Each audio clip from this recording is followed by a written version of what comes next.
Les États-Unis figés dans le souvenir du 11 septembre 2001. Plusieurs minutes de silence ont rythmé la cérémonie présidée par Joe Biden à New York.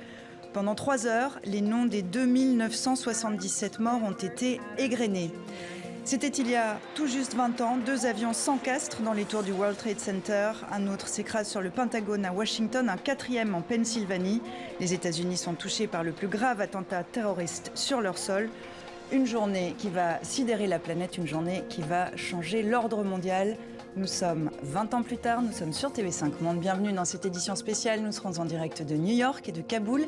Et avec nous en studio à Paris, Alain Frachon. Merci beaucoup d'être avec nous. Bonsoir. Bonsoir. Éditorialiste au quotidien français Le Monde. Vous avez été correspondant aux États-Unis dans les années 90. Michael Barry, bonsoir à vous aussi. Vous êtes politologue et spécialiste en civilisation musulmane classique, professeur à l'université américaine de Kaboul jusqu'à encore récemment. Vous signez Le Cri afghan aux éditions L'Asiatech. Bienvenue à vous deux dans 64 minutes.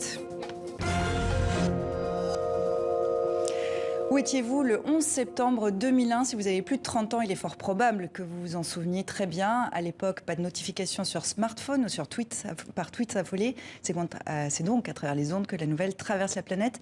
Michael Barry, vous êtes américain. Oui. Quel souvenir vous gardez de cette journée? Évidemment, le choc, mais ce qui est horrible à dire, pas la surprise. Véritablement, je m'y attendais et cela faisait des années que nous avertissions certains d'entre nous qui connaissions bien le terrain afghan. Et à l'époque, j'étais dans une ferme en Seine-et-Marne, mais en fait en contact avec les hommes de Massoud, qui m'avaient confirmé que leur chef était mort, mais qu'ils n'osaient pas encore divulguer la nouvelle de peur que leurs hommes désertent tous et partent au Tadjikistan. Et ils m'ont dit ce jour-là, avec ce qui vient de se passer, les Américains vont enfin nous reconnaître et nous aider à combattre les talibans. Pas de surprise pour vous, de l'effroi peut-être quand même. Comment vous qualifieriez, vous, cette journée à l'échelle planétaire?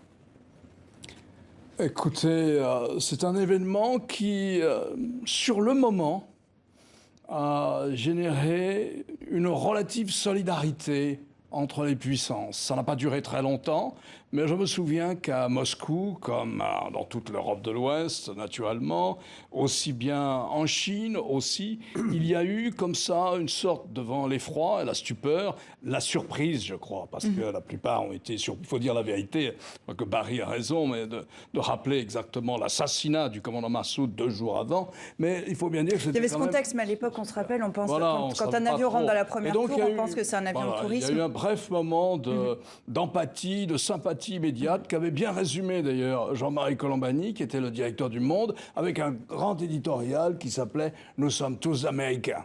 20 ans plus tard, les États-Unis ont rendu hommage aux morts du 21 septembre 2001. Résumé de cette cérémonie avec Luna Guépano.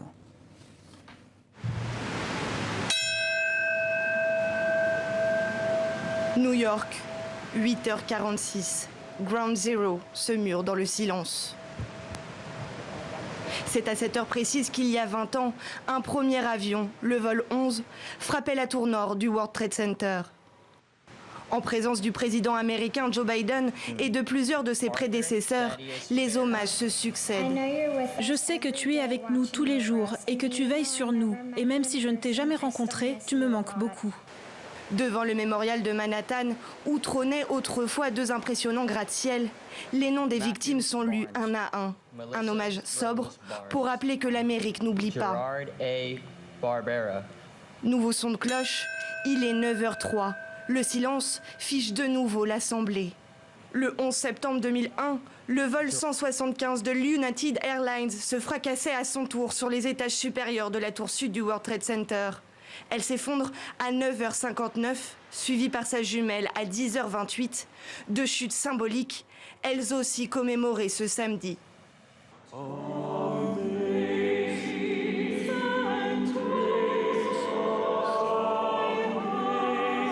9h37, nouveau silence.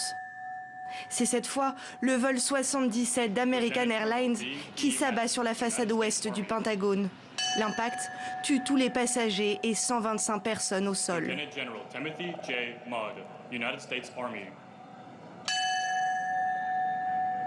10h03, un 4e et dernier avion sonne le glas d'un long cauchemar. Malgré les efforts des passagers, le vol 93 parti de Newark s'écrase à Shanksville en Pennsylvanie. Là aussi, les hommages sont nombreux. Ce samedi, les Américains ont revécu presque minute par minute le fil d'une journée inoubliable. Une journée qui a changé à jamais la face du monde. Bonsoir Elisabeth Guedel, vous êtes notre correspondante aux États-Unis. On vous retrouve dans les rues de New York. Est-ce que le temps a réussi à guérir les blessures pour ces Américains qui se trouvent là autour de vous ? Écoutez, après toutes ces heures d'émotion, de recueillement qu'on vient de vivre, ces moments de silence qui ont ponctué toute cette cérémonie, l'ambiance se détend et c'est un petit peu à l'image de l'état d'esprit effectivement des Américains. Vous le voyez, la vie reprend, c'est vraiment typique notamment des New-Yorkais. Vous le voyez, il y a le bar irlandais qui est le QG des policiers et des pompiers ici dans le quartier du World Trade Center, donc au sud de Manhattan. Les gens discutent, échangent. C'est à l'image de l'état d'esprit. Il y a un certain pessimisme quand même, notamment les Américains sont marqués par ces images du retrait chaotique d'Afghanistan, mais il y a cette volonté de se tourner vers l'avenir. 20 ans, c'est une étape. Maintenant, c'est dans l'histoire, ce moment-là, c'est cet attentat, et il faut se tourner vers l'avenir. Donc, vous voyez, à l'image de cet état d'esprit, ici dans le quartier du World Trade Center, les Américains ont besoin de rire, de se décontracter, de discuter et de s'ouvrir vers le monde. Michael Barry, merci beaucoup Elisabeth d'avoir été avec nous depuis New York. Michael Barry, c'est une société américaine façonnée par ces attentats du 11 septembre ? Disons que quand un choc puissant s'abat sur une société, elle a tendance à ouvrir les failles qui s'y trouvaient déjà et à les rendre encore plus béantes. D'un certain côté, ces attaques ont réanimé un esprit de véritable vengeance. Et cette vengeance n'a pas voulu se sentir assouvie avant finalement les invasions et de l'Afghanistan et puis de l'Irak. On va y revenir évidemment. On va rester quand même sur le bilan de ces attentats. 2977 morts. Il y a ceux qui ont réussi à vivre en parvenant par exemple à s'échapper des tours du World Trade Center juste avant leur effondrement. Joe Dietmar, le survivant, c'est l'un des visages du 11 septembre sélectionné par nos confrères suisses de la RTS. J'étais au World Trade Center. En fait, j'étais au 105e étage de la tour sud du World Trade Center.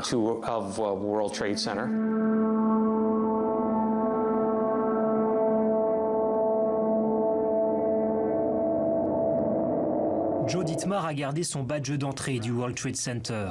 Le 11 septembre, cet assureur de Chicago était en visite à New York pour une réunion. Il ne voit pas le premier avion frapper la tour d'à côté, 8h46. On a vu la lumière scintiller. Un collègue les avertit d'une explosion dans l'autre tour. Il faut évacuer. Réticents, les membres de la réunion descendent les escaliers de secours du 105e au 90e étage. C'est la première fois qu'on a pu regarder au nord. Et je me souviens regarder à travers cette fumée, ce feu, à travers ces trous noirs béants, et voir des morceaux de fuselage d'avion. Je me suis dit, comment est-il possible que le pilote n'ait pas vu la tour ?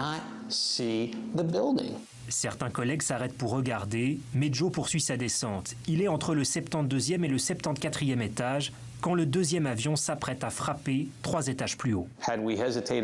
Si on avait traîné, on ne serait plus là. On a entendu le crash dans l'immeuble. Les marches d'escalier ont ondulé sous nos pieds comme les vagues d'un océan. On a senti une boule de chaleur souffler derrière nous et il y avait une odeur de carburant. Les escaliers bougeaient d'un côté à l'autre. Les survivants descendent sans comprendre ce qui se passe, jusqu'à croiser les policiers et les pompiers. Ils ne disaient rien.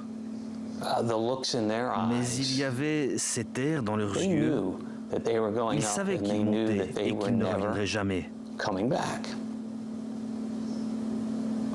Ils le savaient. Il y avait 54 personnes dans cette réunion au 105e étage du World Trade Center. 7 ont survécu. Joe Dietmar s'est installé en bord de mer dans le Delaware. Ça a changé mes priorités dans la vie, ce qui est important et ce qui est secondaire.